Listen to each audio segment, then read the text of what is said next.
ஒரு நாள் எம்ஜிஆர் எம்எஸ்விக்கு ஃபோன் செய்து, விசு, நீ இதுவரைக்கும் எம்ஜிஆர் பிக்சர்ஸுக்கு இசையமைக்கவில்லை. புதுசாக ஒரு படம், மியூசிக்கல் சப்ஜெக்ட், சிங்கப்பூர், ஜப்பான் எல்லாம் ஷூட்டிங். நீ தான் மியூசிக் பண்ணுற. படத்துக்கு பேரு உலகம் சுற்றும் வாலிபன் என்று சொல்லி வைத்தார். ஆனால் சில தினங்களில் நாளிதழில் உலகம் சுற்றும் வாலிபன் படத்துக்கு மியூசிக் குன்னக்குடி வைத்தியநாதன் என்று போட்டு விளம்பரம் வெளிவந்திருந்தது. எம்எஸ்வி அப்செட் ஆகி வேலைகளில் கவனம் செலுத்த ஆரம்பித்தார்.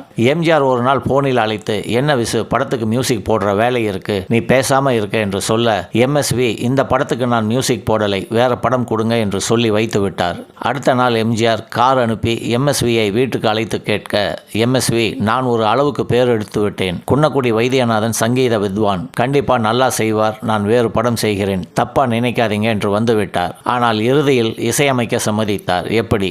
குன்னக்குடி வைத்தியநாதன் எம்எஸ்விக்கு ஃபோன் செய்து, அண்ணா, நீங்கள் இந்த படம் பண்ணுங்க, எம்ஜிஆர் எனக்கு வேறு படம் தருவதாக சொன்னார் என்று கேட்டுக்கொண்டதால் இசையமைத்தார்.